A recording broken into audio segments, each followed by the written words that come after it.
let's make a video about money. Managed to get a scholarship for this master's, but there are always options and there are to earn a bit extra. So guys, I'm making this video because a bunch of you were asking me all about finances and asking me how I funded my degree and how I funded my master's, and if I want to go and do medicine, how am I going to fund that? So I thought, let's make a video about money. So let's start with my undergraduate. As a bunch of you might already know, I did my undergraduate in the UK. I went to Newcastle University and that was in biomedical sciences. Now, the year that I actually went to do my degree was the year that the government had raised their tuition from 3,000 to 9,000.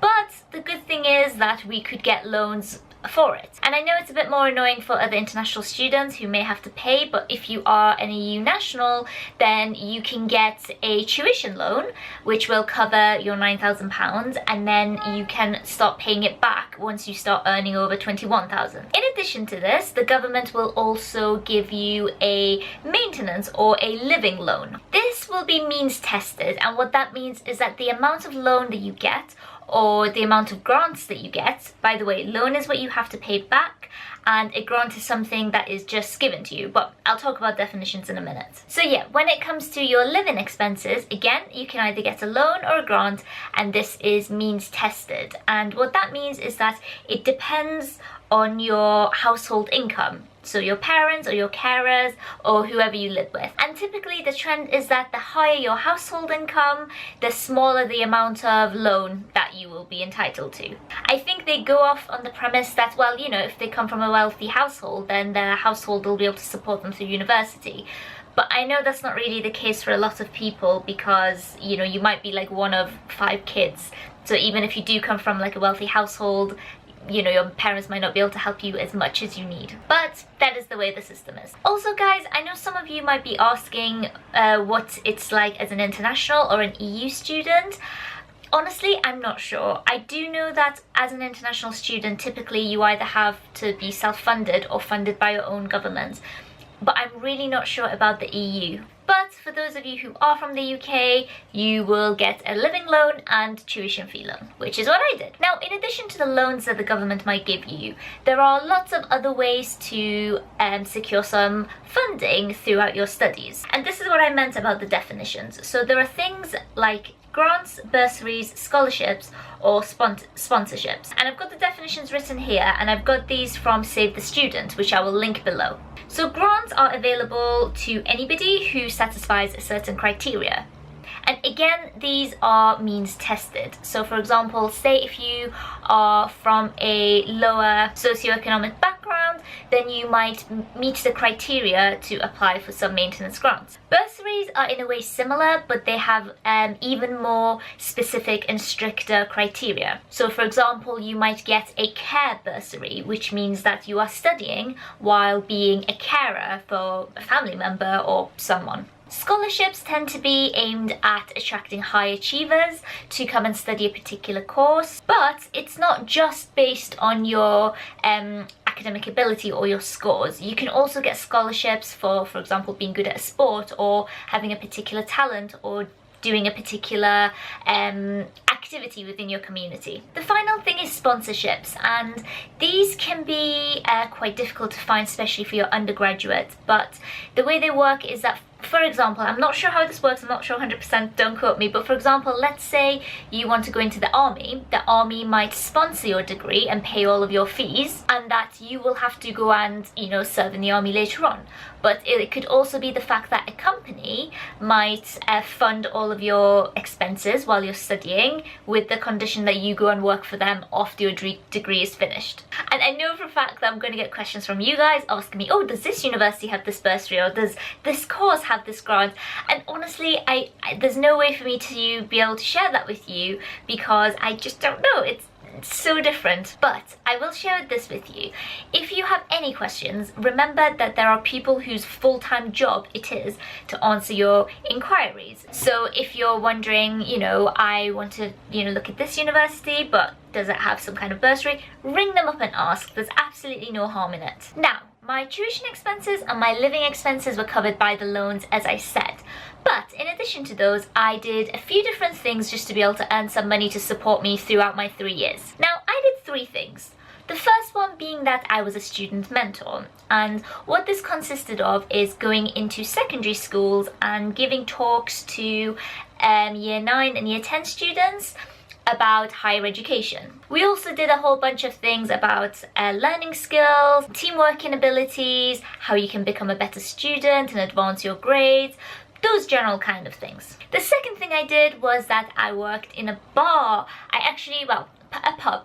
I worked in 2 pubs, and this was only for a period, I think around 3 to 4 months, because after that, like, my course started to get a bit busier and, you know, I couldn't handle taking on a lot of shifts. But nevertheless, while I was there, it did give me an opportunity to earn a bit extra. And finally, the third thing is that I got a scholarship from my university to go and work in a cancer research lab over the summer. This was an amazing experience, and I honestly think this shaped the trajectory of my career. But I'm bringing this to light because there are opportunities like this all the time, and I think it's a case of really seeking them out and trying to get the best that you can. So that was my undergraduate degree. After I finished my undergraduate, I wasn't quite ready to get into full-time work or get into further study, and I decided to take a year out. In this year out from my formal education, I spent maybe 8 or so months working in retail and also doing tutoring. And through doing this, and by the way, I was living in a city that's far less expensive than London, so I managed to save up a bit of money during this time. Then after this year, I decided that I want to come to London to study my master's, and it was the case of trying to, you know, find funding to fund this course. Obviously, you know, London is not cheap, and the courses down here are also not cheap, but I have to say, I was quite lucky because this was the first year that the government had introduced a postgraduate loan scheme, and that's how I managed to fund my master's. Essentially, it's a scheme for UK nationals that you can take out a loan of a maximum, I think, £10,000, and you can get this through either 2 or 3 installments throughout the year. I will try and put a link for it down below so you can go and have a look at the criteria yourself. But I think generally, as long as you are an UK national and you have an undergraduate degree, you should be eligible. So that's just about covered my tuition fees, but obviously I still had my living loans to pay. Not living loans, sorry, I had my living expenses. And this is where I have to say that I'm very, very fortunate because my parents were able to help me with my living expenses.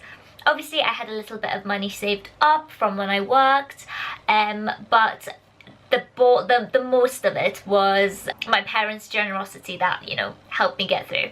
But saying that, I did do some work here and there during my master's as well. Obviously, my master's was very intense. It was kind of like a 9-to-5 job plus extra work that you had to do.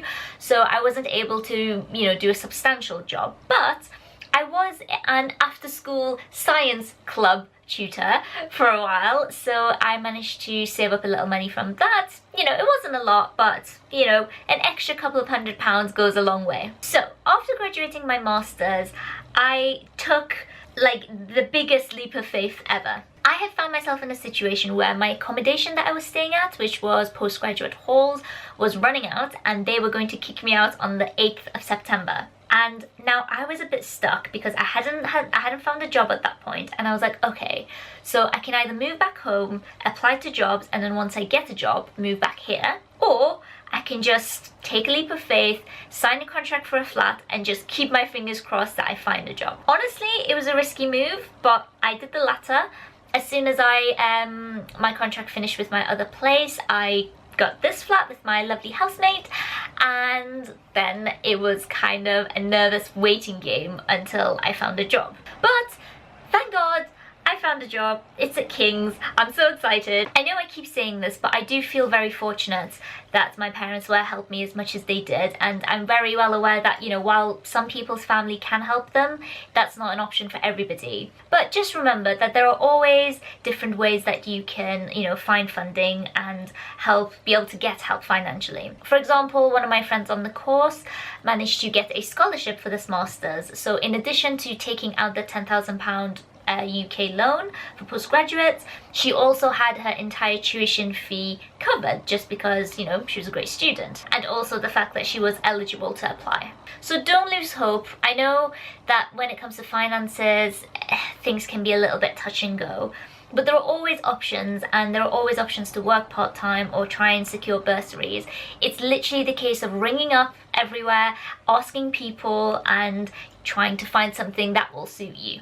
If you enjoyed this video, guys, do give it a thumbs up because it would mean a lot to me, and share with me some of your experiences. If you're an international student, if you are a home student, what do you want to study, and do you have any questions about finances? Anyway, I hope this video was useful because you guys have asked me a lot. So my lovelies, take care, and I will see you tomorrow.